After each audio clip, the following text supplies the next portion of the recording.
Assalamualaikum warahmatullahi wabarakatuh. Bagaimana sebenarnya kita memandang Al-Quran? Al-Quran adalah kitab suci, pedoman, karena kita adalah umat yang beragama Islam. Tentu sebagai kitab yang menjadi pegangan buat kita atau pedoman buat kita, kita harus bisa mempelajari Al-Quran ini dengan baik. Membaca Al-Quran yang penuh keberkahan, penuh dengan pahala yang diberikan oleh Allah, maka dengan memahami terjemahnya saja pun kita sudah demikian besar maknanya. Kenapa? Kita diajarkan Al-Quran sebagai kitab dan pedoman berperilaku bagi kita sehari-hari. Tentu kita harus memahami apa sih isi daripada Al-Quran itu. Apa sih makna yang terkandung di dalamnya. Dengan demikian kita bisa menjadikan Al-Quran secara utuh sebagai pedoman, sebagai pandangan hidup, sebagai pegangan kita dalam berperilaku di dalam masyarakat sehari-hari. Firman Allah ini begitu agung. Ya bahkan ada kalanya seringkali pertanyaan seputar kesedihan dan ketidaktenangan di dalam hati kita. Padahal di dalam ayat-ayat Al-Quran itu terdapat beberapa hal yang terkait dengan atau banyak hal yang terkait dengan bagaimana kita menanggulangi perilaku kita sehari-hari dalam kehidupan. Sudah banyak orang mengetahui, apalagi mereka yang beragama Islam, tetapi terkadang alfa atau lupa, ya, lupa sebenarnya apa yang harus saya lakukan jika saya telah membaca Al-Quran.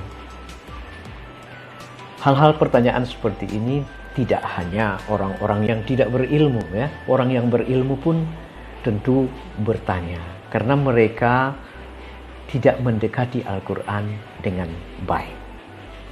Ya, kita sering mendengar bahwa orang-orang yang memiliki kemampuan membaca Al-Quran, mereka itu mendapatkan keberkahan.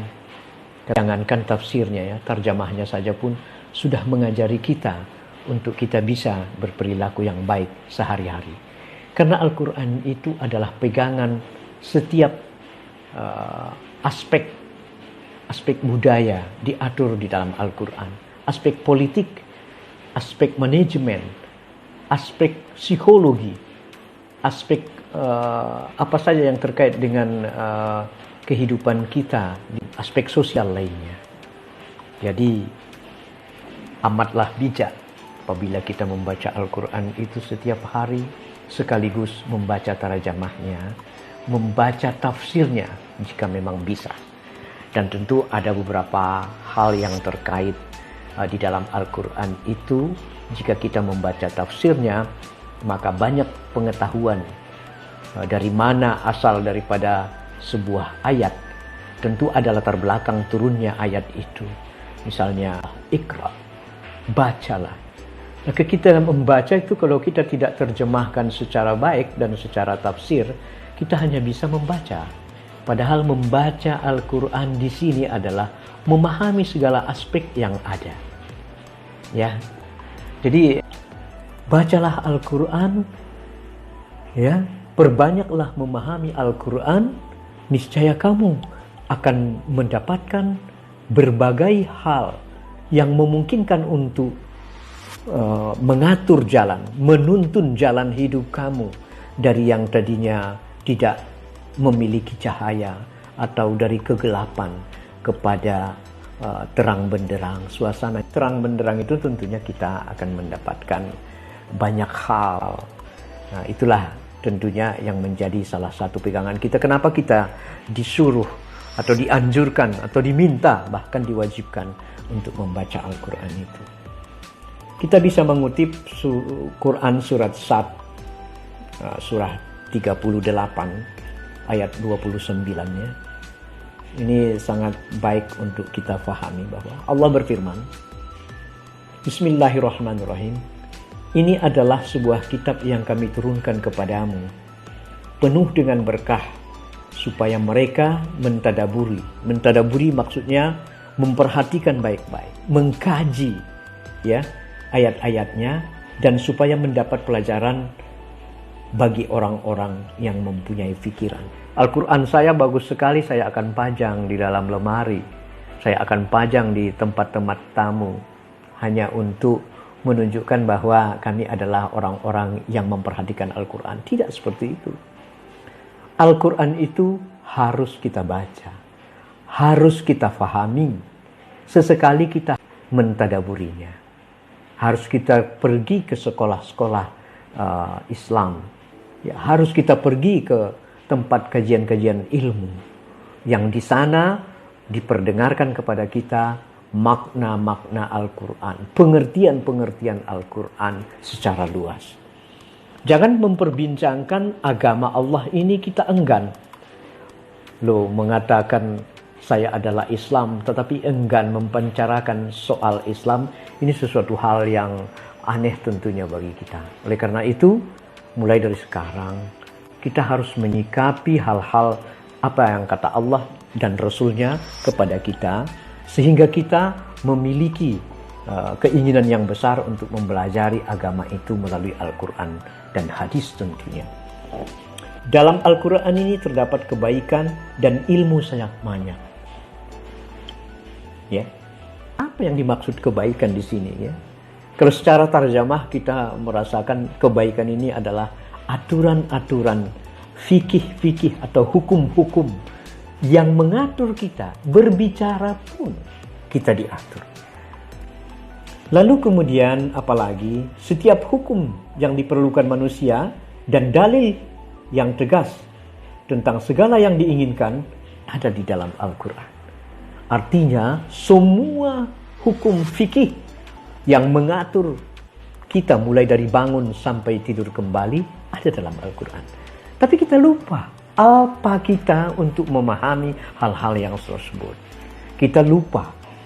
Orang seharusnya tidak memiliki keinginan untuk melakukan hal yang jahat. Tetapi dia melakukannya. Karena apa? Dia tidak mendapat pemahaman Al-Quran. Ya, orang yang tidak mendapatkan pemahaman Al-Quran tentu adalah orang-orang yang tidak terbimbing dirinya. Ya kan? Tidak terbimbing dirinya untuk melakukan hal-hal yang kebaikan itu. Ibnu Qayyim dalam kitabnya menjelaskan bahwa yang dimaksud dengan mentadaburi Al-Quran, mengkaji Al-Quran adalah memperhatikan perkataan Allah. Apa perkataan Allah di dalam Al-Quran itu kita perhatikan. Itu yang dimaksud mengkaji. Ya, mentadaburi. Baik secara terjemah maupun secara tafsiriah tentunya. Jadi kita dituntun, menurut Ibnu Qayyim, kita dituntun oleh terjemah tersebut, kita dituntun oleh tafsir, misalnya tafsir Ibnu Katsir atau tafsir At-Tabari, kita dituntun untuk memahami Al-Quran tersebut. Ibnu Qayyim lebih jauh mengutarakan apa kata beliau.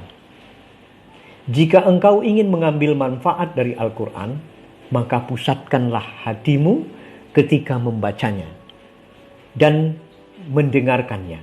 Fokuskanlah pendengaranmu dan hadirkanlah seperti seorang yang sedang diajak bicara oleh Allah Subhanahu wa taala.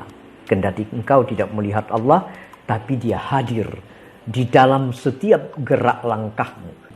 Betapa indahnya kalimat-kalimat Allah dalam firman-Nya di dalam Al-Quran. Yang tadinya kita tidak memahami, kita pun memahami apa yang difirmankan oleh Allah di dalam Al-Quran. Ketika kita membaca beberapa ayat di dalam Al-Quran itu, dimasukkan malam ke dalam siang, dimasukkan siang ke dalam malam. Itu sebuah kalimat yang begitu sastrawi tentunya ya. Jadi bahasa Al-Quran itu begitu sastrawi, menakjubkan.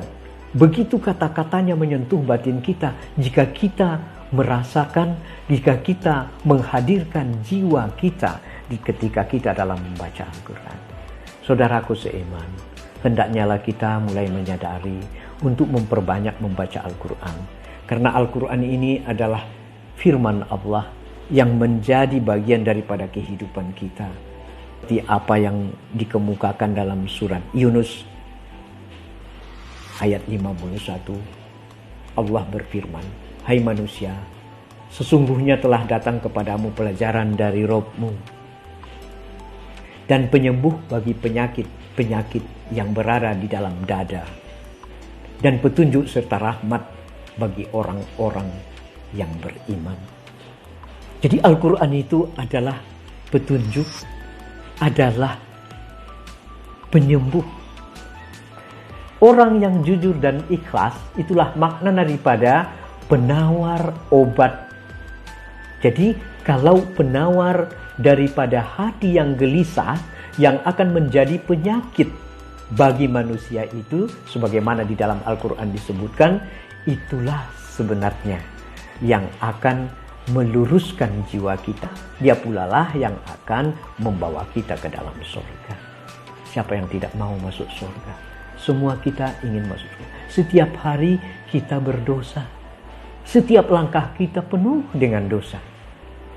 Apa caranya? Maka berdoalah. Banyak doa yang diajarkan oleh Allah kepada kita di dalam Al-Quran agar kita bisa keluar dari dosa-dosa. Banyak petunjuk agar kita bisa keluar dari dosa dan maksiat yang kita lakukan. Semua kita ini bukan sudah alim, kalau kata para ulama bilang. Tapi kita dalam proses pembelajaran untuk menemukan bagaimana hati yang tenang, jiwa yang tenang, jiwa yang ikhlas, ya, yang ingin membawa kita nanti surga Jannatun Naim yang kita harapkan. Demikian kiranya hari ini perbincangan kita, ya, salah satu makna hidup di dalam Al-Quran itu. Terima kasih atas perhatiannya. Alhamdulillahirabbil alamin.